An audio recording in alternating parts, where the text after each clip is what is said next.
that the way to be able to reach the hafta, how does a person reach a level of avas Hashem? The way to reach via hafta is through these bonanus in the first pasuk of Krishma, which is Shema Yisrael. And from Shema Yisrael, we get to via hafta. So to be able to explain that, he started explaining the idea of echad, how there's echad ve'ein sheni loy, or the ein kamoyu ba'olam. We said, the Chazal say that what does it mean echad, that there's nothing like the Eibishter in the world, and even though there's the entire Seder Ishtalshlus and all the Oilmas, but they have no significance, they have no tfisas makim in comparison to him. Why is that? Because everything comes from our order, and he explains at length how it all comes from Malchus Dein Sof, and Malchus Dein Sof is itself our order, but that's not enough. Even after you have Malchus Dein Sof, so then there's the Tzimtzum Rishon, and then there's the level of the Kav, and then there's the level of Mazolis, which is the level that Chachma Bina comes from, through the level of Cyrus, through the level of hair. So it's understood how the entire Ishavas, the entire Seder Ishtalshlus, have no significance in comparison to the Eibishter. Since they have no significance in comparison to the Eibishter, so therefore they are completely and totally bottled, and since they're completely and totally of no significance, so therefore they make no change in the Eibishter. He is just as one before the world was created as to after the world was created. Now, connecting this idea, he's going to connect it soon with Havaya Lekeinu Havaya Chod, Shema Yisrael. You didn't have to meditate. Shema, we know, is from the word not just hear but understand. Think into the fact, Echad, but before that, Havaya Lekeinu Havaya. So before we get to explain Havaya Lekeinu Havaya, he's going to explain a different phrase that's used throughout davening. Line 14, page Yud Beis. This is also what it says in always in different parts of davening. Our God and the God of our fathers. As it's known, the examination and the analysis of this expression. Since in time and occurrence, the God of our fathers came before our God, meaning not that Hashem came before Hashem. What it means is the events were before our events. So therefore, why do we say our God? We say before saying the God of our fathers. Let's begin with Alekei Aviseinu, and then say Alekeinu comes from first. There was our fathers, and He was their God, and now that we're here, He is our God as well. So the Rebbe goes on in line 18. The idea behind this is our fathers go on the spheres of Chachma Bina. As we know, Chachma Bina is the fathers of the Midas. How do we come to Chachma Bina? So we said before, there needs to be a whole process of how that comes about. So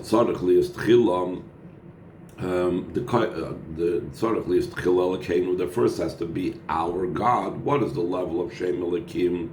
Elikim is the level of Gvura, Tzimtzum, constriction. What specifically are we referring to? Shut Tzimtzum Addition. It's the first constriction. That's Elikeinu that has to come first, like we said before. After you have Malchus Dein Sof, still, if the Ulumus would come from Malchus Dein Sof, the spheres and everything would be completely different.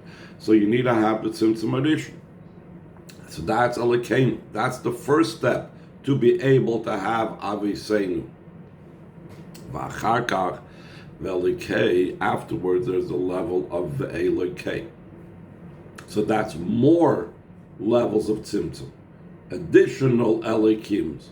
The koyal tzimtzumim ad pratim is referring to individual specific constrictions that follow the tzimtzum harishon, because between the tzimtzum harishon and chachma bina datzilas, there's other levels of tzimtzumim, like the Alter Rebbe speaks about negeres hakodesh and kuntras achron and so on, and specifically ve'elikei bevav, the fact that Elikei is written with a vav at the beginning, the vav indicates a very narrow strand, just like a hair is a very thin and narrow revelation. So what do we have over here in the phrase Elikeinu v'Elekei Aviseinu? Elikeinu tzimtzum addition, and you have the sidus, and you have the Elikei, the other tzimtzumim, and all of these things precede Aviseinu. Elikeinu v'Elekei is how we got to Aviseinu. Only through first having these different types of tzimtzumim in the word, as it's expressed in the words Elikeinu v'Elekei, Nasem Hasabas Aviseinu. So then it comes into being of Aviseinu, of our forefathers, Shemasfiris the Chachma Bina, that's the spheres of Chachma Bina. Page Yud Gimel, line 2. Shem Shem B'Shmai Nasra Elikeinu v'Elekei Aviseinu, just like in Shemai Nasra. As well as in other tefillos we say Elikeinu v'Elekei Aviseinu. So in a similar vein, we have this also in Kriyas Shema, even though we don't use that exact phrase, but the concept is there also in Shema Yisrael. That seems to be very redundant. All he could have said is Shema Yisrael Havaya Lekeinu Echad, or Shema Yisrael Havaya Echad. What's the Shema Yisrael Havaya Lekeinu Havaya and then Echad? Why these three names in this order? It says Hashem Havaya Rishon, who, what is the first name of Yud Kei Vav Kei, who Hashem Shalav Amru Shad Shloi Nivra Elam Hayu Shna Belvad. It says before the world was created, it says in Pirkei Rabbi Elazar in Medrash, it says that he and his name were the only things that existed. What's it mean? Ad Shloi Nivra Elam. So Chassidus explains, Shehu Ha'or Sholifnei HaTzimtzum. That's the light that preceded the tzimtzum. It's beyond the boundaries and limitations of the spheres. And not just it doesn't have the limitations of the spheres, but it even precedes and higher than the general idea of spheres in general, not just the specific limitations of spheres. So that's the first Havaya in Shema Yisrael, Havaya Lekeinu, Havaya Echad. V'Elikeinu, as we said before, Elikeinu, in Elikeinu v'Elekei Aviseinu, what's Elikeinu? What's Tzimtzum Arishon? That's the first Tzimtzum. The Shem Havaya Sheni, in the second Shem Yud Kei Vav Kei. In Havaya Elikeinu Havaya, so, Hu Ha'or HaKav, that's the light of the Kav. Sheyesh B'Tziur Arba Oises Shem Havaya. In the Kav, there's the form of the 4 letters of Yud Kei Vav Kei. We know that in every Hamshacha, it goes in a way of, in the Kudah, it starts off as a point, then that point is mispashet, like from the Yud to the Hey. Then there's what's called the Hamshacha, you draw it down further, and there's the further Ispashtus. So the Kav, being a Gilu coming from the Ein Sof into the world, embodies the whole expression of the 4 letters of Yud Kei Vav Kei, Tzimtzum v'Ispashtus and Hamshacha v'Ispashtus. So that's the second Shem Yud Kei Vav Kei. So again, the first Yud Kei Vav Kei is before the Tzimtzum, the Oyer before the Tzimtzum, Hashem's name before the Tzimtzum. Elikeinu, that's the Tzimtzum edition, and the second Yud Kei Vav Kei is the Kav, similar to what we're talking about Elikeinu v'Elekei Aviseinu. Ubepratis, and more specifically, the second Yud Kei Vav Kei doesn't only hint at the Kav in general, but specifically on Atzilus. That's the way the Kav comes down enclosed in the 10 spheres Atzilus. So then specifically the Kav takes on the form of these 4 letters. How come? Because we know the Yud of Shem Yud Kei Vav Kei is B'chachma, is in the spheres HaChachma. Hey of Yud Kei Vav Kei is B'Bina, the sphere of Bina. Vav is in Bezer Ampin in the 6 Midas. Hey Achroinu b'Spheres HaMalchus, and the final Hey is in the Spheres HaMalchus. So now putting it all together, what is the Hisbonus? What are we meditating in? When we say Shema Yisrael, think into this Yisrael. And this will bring you to Vahavta, to loving Hashem What are we thinking? So it says, "V'zeu inyan ha'izbonus ba'avaya lekeinu avaya echad." That is the meditation. In Havaya lekeinu avaya echad, deliyos asher avaya lekeinu avaya. What does that point mean of that phrase? Hainu sheklolus seder ishtalshlus hume'ara belvad. That the entire chain order of descent of all the worlds is only from a ray of the Eibishter. An array of the Eibishter, shebein arich klal, that's completely incomparable to Hashem Himself. Lachein hu echad, therefore the Eibishter remains one. One meaning she'en kayoytze boy, that there is nothing like the Eibishter. Ki ani havai lo shanisi, because I Hashem am unchanged. Because just as He was before the creation, the same thing even after the creation, the Eibishter is the same and unchanged by the creation process. How come? Because the entire chain order of descent is only a ray of the Eibishter. Because a ray has no significance in comparison to the Eibishter Himself.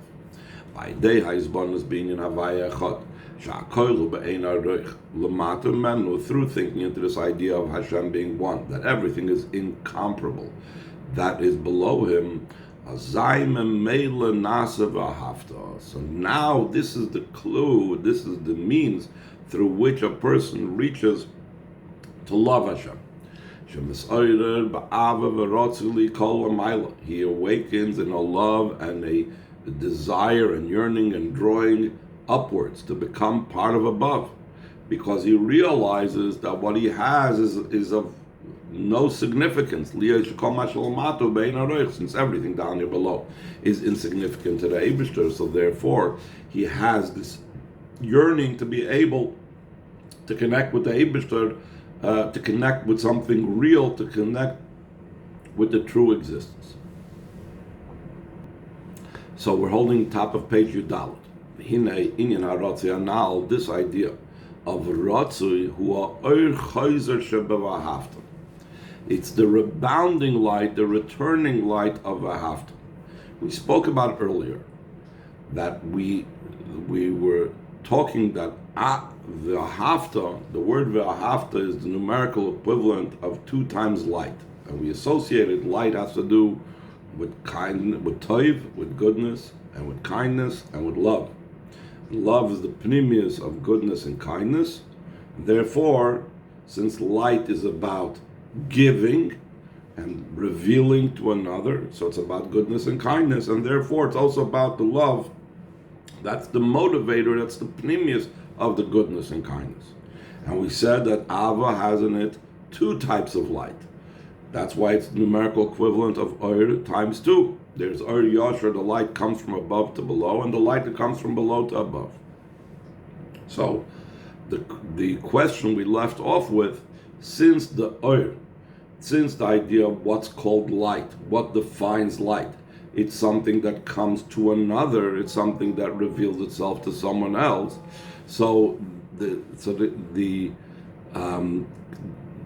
that's the case, so why do you call Oir Chayzer, the rebounding light, the returning light? Why do you call it light? It's bouncing away. It's something that doesn't go into the vessels, like the Chaysim boiler that protrudes. It goes upwards and it's going upwards. So it has nothing to do with revelation. And we said if it doesn't have to do with revelation, then you don't call it light, you call it darkness. So for that, we went through the whole entire explanation about how through this meditation we bring Vahavta. And this ratzui, this idea that I'm rushing towards Hashem, that is the Oir Chayzer. Ki Oir Chayzer in Yonish, Chayzer va'il ma'atal, its idea is that it rebounds and returns and goes from below to above. Shu inyan haratzui, that's the idea of rushing upwards. We still haven't yet completely answered our question. Now he's going to introduce what is the Oir Yosher. We said Vahavta is twice Oir. So Vahavta has in it both Oir Yosher and Oir Chayzer. So now he's going to explain the Oir Yosher of Vahavta. Inyan Oir Yosher shebe Vahavta, the direct light that comes from above to below. That's in Vahavta. Yuvam Bahagdim Pirush Vahavta Kipshutai. Sha'atzivui hu ala ava atzma. This will be understood by first prefacing the simple meaning of the command of the mitzvah of you shall love, means that the command is on the love itself. According to the previous explanation, how did we explain? How can a person be commanded to love? He's not directly commanded to love. He's commanded Shema Yisrael. Think into the following, Havaya Elokeinu, Havaya Echad, then that will bring you to love Hashem. But in the simple reading of the pasuk, V'ahavta means that is the mitzvah. The mitzvah is you should love. So therefore, there is an alternate explanation how the Chazal deal with this question, how can you command someone to love? And instead of saying that you shall love, it's V'ahavta is translated as you shall make love. You shall make Hashem beloved. K'mayim Rabbi Seinu Zal, the Chazal explain, Sheyehei Shem Shamayim Misahev Al Yodcha, that you shall make Hashem's name beloved through you. So V'ahavta Hashem Elokecha means that the love has to be not you are commanded to have a love of Hashem. That's not possible for the pashtas that a person can be commanded to love directly. He can be commanded to meditate, but on the love he can't be commanded.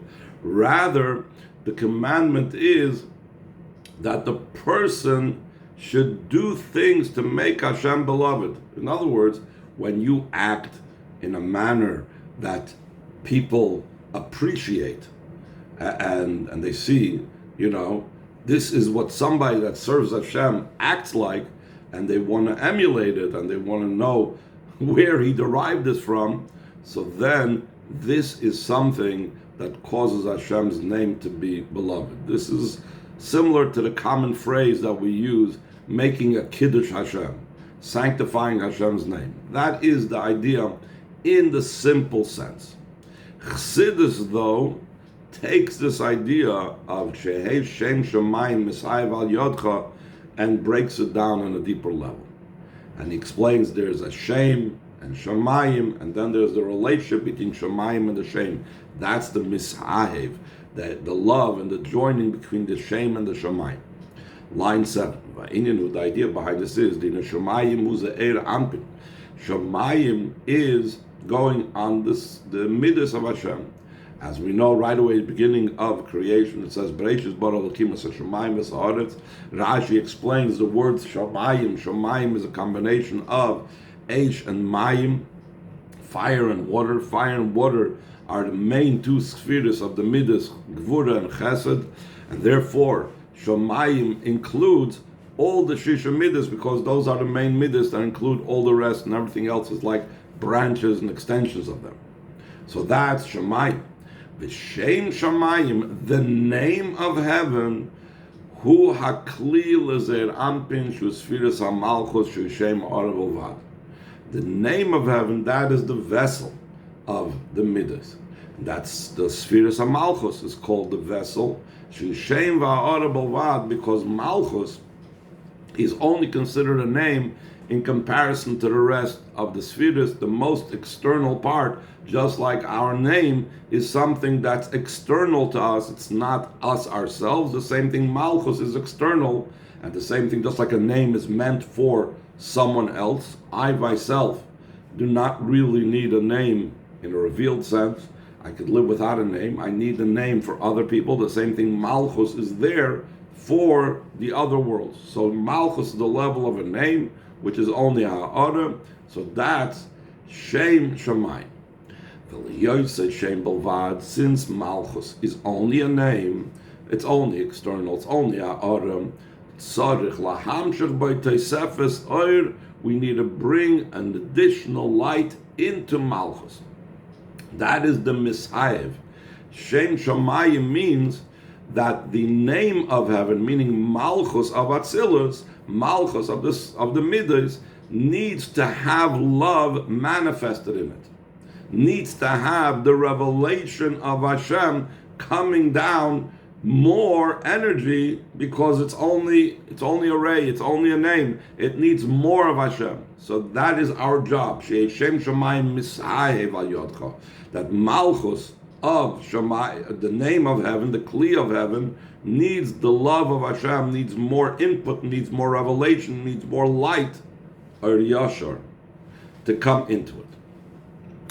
Just like in Sfiras HaMalchus,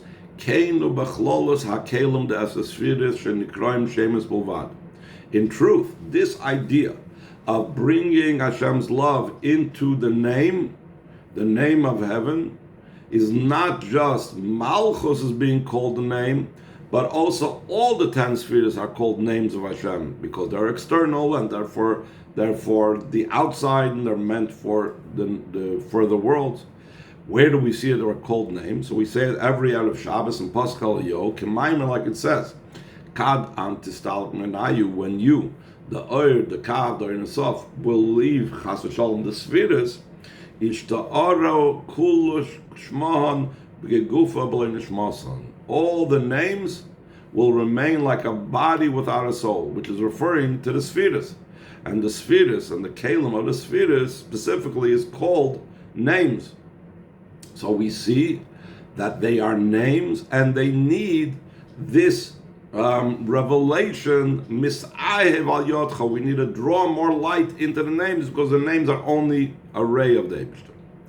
Further than that, even more so, not just the kalim of the spheres are called names, but even the oiris of the Esses spheres. So Kamoshu b'kalim, just like it's in the lights, just like it's in the vessels of the 10 spheres, Keinu Gamba oiris, so too it's in the lights, Shekam Hem Nikroim Shemes Bilvad, that they are also only called names. Kemaimer, like it says, Laskon, the Rosa Dishma Kadisha, to set up the secret of the holy name. Shazel B'chinas ha'oiris datzilus. That's what it means to set up, to repair, to make good the secret of his holy name. That's talking about the oiris of Atzilus. Where do we see the oiris of Atzilus? So we know that Shem Yud Kei Vav Kei has different types of permutations when you add to its gematria also the value of the miluyim. The Yud, you don't just add 10 for Yud, but you add Yud Vav Daled, which is 20. And the same thing, the Hey could be spelled Hey Aleph, Hey Yud, Hey, the Vav could be spelled Vav Aleph Vav, Vav Vav, Vav Yud Vav. So depending on these different permutations, Shem Yud Kei Vav Kei, which is the oiros of the spheres, can have different values. Sometimes we know about Ayin Beis, it's called the name of 72. The value of 72. There's the name of 63. There's Shema, Shemban. Every sphere or every section of spheres has different oiros of Yud Kei Vav Kei depending on the different permutations that we have of Yud Kei Vav Kei. That's what he says now, line 20, Shem Ayin Beis B'Chachma. The name Ayin Beis of Yud Kei Vav Kei in the sphere of Chachma. Shem Sag B'Bina in the name of 63 and Bina, Chulu, etc. So that's also a name of the Eibishter.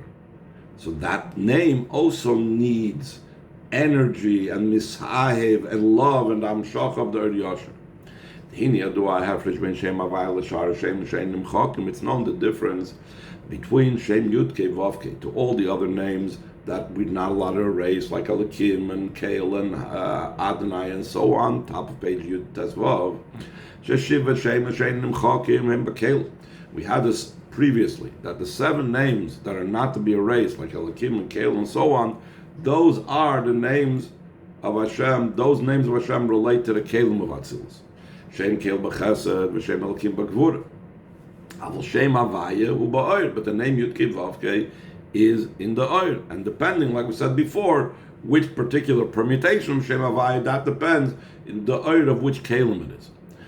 Kol Makom, still in all, Arikam Shem Havaya Shu Inyan ha'Oiris Hu Shem Belvad. Also the name Yud Kei Vav Kei, that is the idea of Oiris, is only a name. And since it's only a name, you need to have Shem Shamayim Mis'ahev Al Yodcha. You should bring love into the Eibishter's name. You should draw down more energy, this Oir Yashar, into the names of Hashem. So it's not just Malchus, not just the Kelim of the Spheres, but now also the Oiris of the Spheres. So too, there's differences in the Kudus of Shem Yudke Vavke. There's in different Kabbalahs for them, and sometimes we find it even in Chumash or in certain Sidurim that you'll see that Shem Yudke Vavke is written with other Nikudus under the letters, and based on the different Nikudus that shows on different levels of the name of Yudke Vavke. Shezeu Inyan Eschalkos V'Tzir Ba'or.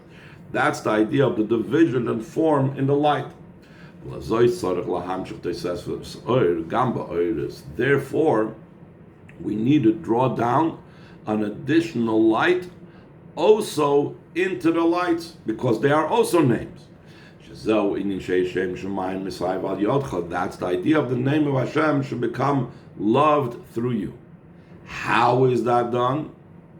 So the way how we bring this Ori Yasher from above to below, the love of Hashem into the spheres, the drawing down the light is through the action of tzedakah,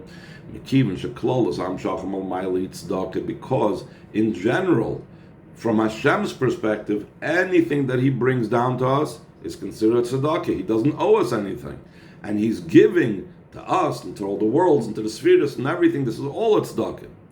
He needs tzaddik havayah tzedakahs ohev, because Hashem is righteous, so He loves tzedakahs. Where do we see He loves tzedakahs? By sustaining the worlds, by bringing down Amshach Zachayis to everything. So therefore, when we do it, we bring it down by Hashem. Through the action of tzedakah down here below. So then tzedakah comes from above, from the Eibishter. That's the additional light that comes down through the action of tzedakah. And that is that is the direct line, the direct light of the word v'ahavta. That we said it has two, it's the drawing down below. It's the idea of the light returning and coming down here below.